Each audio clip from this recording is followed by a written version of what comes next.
no further ado, gentlemen, start your engines.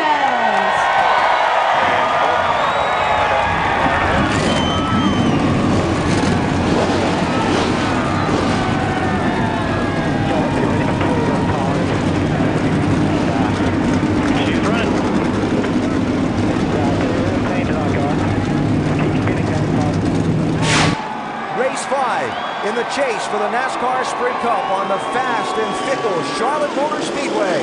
About to get underway. Green flag is in the air.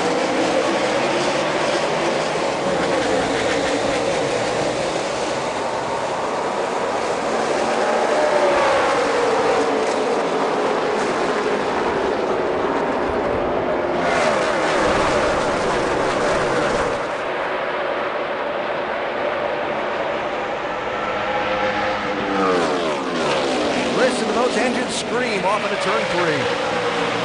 Tony Stewart got a great start there. You see Matt Kenseth right on his bumper, but Tony's shown a lot of speed all weekend with this 14 car.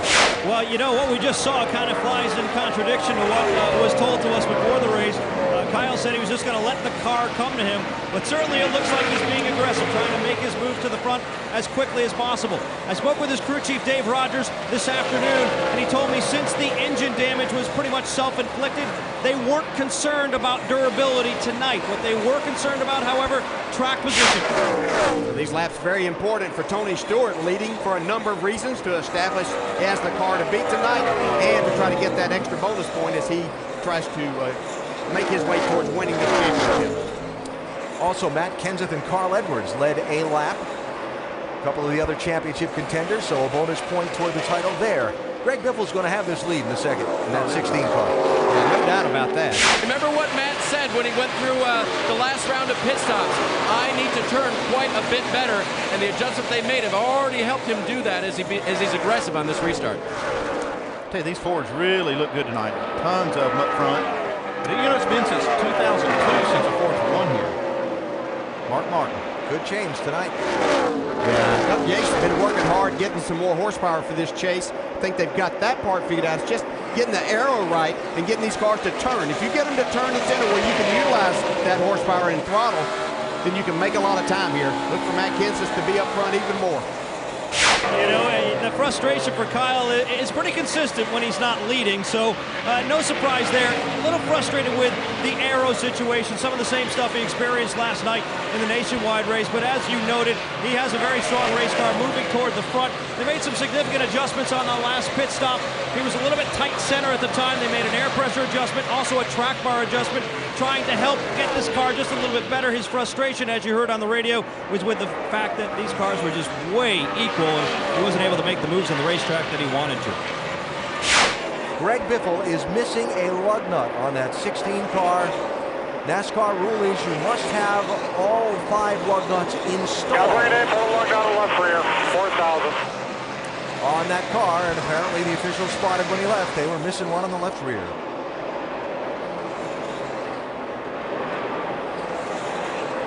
So watch the left rear and watch the NASCAR official. Thumbs up. They come around the car. Now watch on the left rear when he leaves.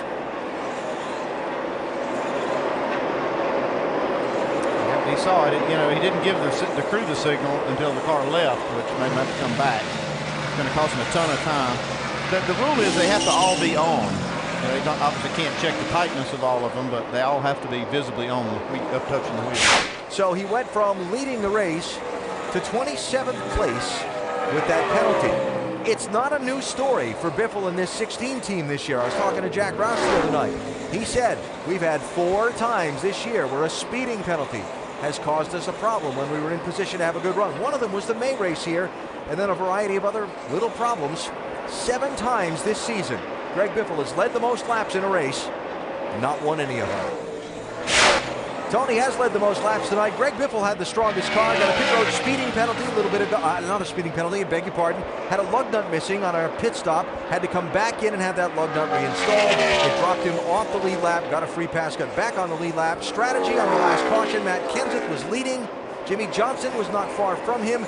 They got 4 tires on their pit stop. Stewart, Kyle Busch, and a pile of others just changed right side tires. It exchanged track position. and their fortunes in this middle stage of tonight's race. Behind Stewart, Carl Edwards will move up to eventually third on the exchange of stops, then Matt Kenseth and David Reagan. And J.J. Yaley hits pit road, so there is your new leader, Kyle Busch. Greg Biffle just joining us on a green flag pit stop earlier after running up from 5th starting spot and leading a lot of laps early in this race. Left pit road at lap 126 without one of the lug nuts on his left rear. Had to come back in, have that reinstalled, went from leading to 28th place a lap down. Caution flag at lap 146 got Biffle the free pass, the lucky dog. He got back onto the lead lap and has been slowly chipping his way forward through this pack ever since, on a night when it's shown to be a little hard to pass. Watching Kyle Busch continue to lead, watching Trevor Bayne coasting slowly down the back straightaway. Not sure he's going to make it back around. No, I think broke coming make it back here. He broke coming down the front straightaway. What happened, Dave? Bayne said the fuel gauge was blinking. Now, you guys were talking about the slow pit stop that he had earlier in the race. That was actually a problem with fuel gauge. Pressure gauge dropped when he was on pit road. It did come back up, but that's kind of been a plaguing thing for this 21 team, and it was a fast race car all day. Caution on the track. For Trevor Bayne's car. Man, I can't believe he ran out of gas in that fuel last one. Man, that is a tough break. This car was super fast tonight. That's what happened. He just ran out of fuel right here at the start-finish line. Actually, on the front. It's going to be wrong in the fuel cell. Has to be. I mean, that's 2 laps less than last time. Something's wrong then, because we're out of gas. Slow restart. Look at the field bunch up.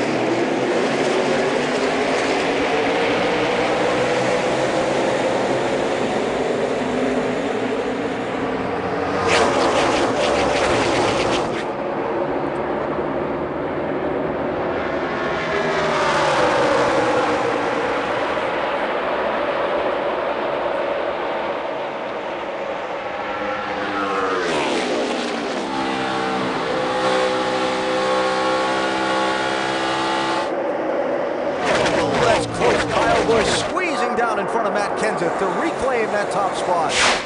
Matt Kenseth closing on Kyle Busch. While Tony Stewart and Jimmy Johnson exchange a position, that would be for 12th and 13th. Really haven't seen Stewart go anywhere since this restart. Well, they've kind of lost the handle of the track in their car right now. You know, they jumped out on those 2 tires that they got under that one caution and jumped down in front of everybody after they made the green flag stop that wasn't very good and haven't been able to recover since. 36 to go. And again, the inside lane doesn't go. Must not be a lot of grip down on the inside part. See, Denny Hamlin looked like he was going to take that second spot. Carl Edwards fighting back though. Edwards does hang on a second. Hamlin pestering him for that spot. Matt Kenseth, 17, looking for some running room. Pretty impressive Go Get Racing. They've been struggling on these mile-and-a-half racetrack. Kyle Busch, Denny Hamlin, first and third right now. Oh, Greg Biffle scraping the wall.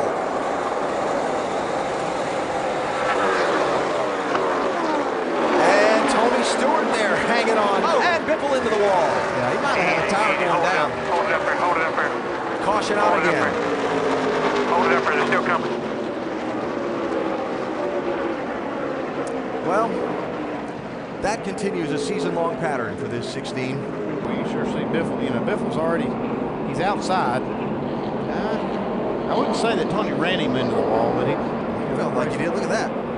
And then I think that's what cut his left front, actually, was that last bit of contact. Yep.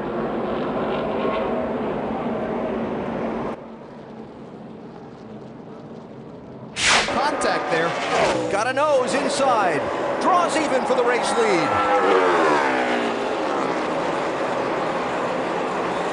Well, you can see Kyle Busch get down there on the 17th quarter round. Got him a little loose, but didn't upset that car too much. Kenseth to the lead. That was a great move. Man, what a move. Kyle Busch has led this race for about the last third of its distance. Now Matt Kenseth out in front. 25 laps to go. and having a top 5 night. Hang on there, Jimmy Johnson, sideways. Is he going to be able to save it? No. Whoa, What a hard hit. We're done, guys. We're in it. That was a hard lift. Man. Watch the back tires here. Well, look at the wall, too. Can't imagine what that would have been like without that safety area. Now, this is where we really have to thank NASCAR for all the hard work and efforts, the manufacturers, everyone involved that makes these race cars and these racetracks so much safer for the drivers. Saw the hands start to go. Yep, and you can see in that position happens to everybody, even the very best in our sport. Still there, still with you, right next to you. Keep it there, babe. Keep. Matt Kenseth with lane choice. This time, Kyle Busch in that inside lane.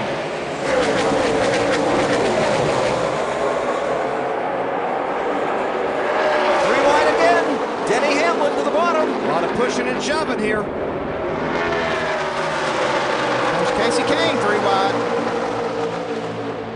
Marcus Ambrose and Hamlin still bouncing off each other.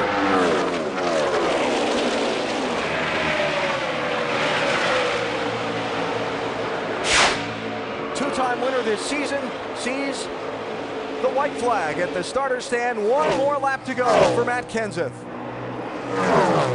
Edwards and Kane racing there for 3rd and 4th. Edwards needing to hang on. That could be a valuable point in the championship. Wants to keep that 4 behind him. Last night, Kyle Busch lost the lead on a late restart to Roush Fenway Racing's Carl Edwards. Tonight, it was Matt Kenseth that got by Kyle Busch in a late going. Kyle will have to settle for 2nd again. The Wisconsin driver, Matt Kenseth, scores a win at Charlotte, a huge momentum builder in his championship. It's Matt Kenseth taking race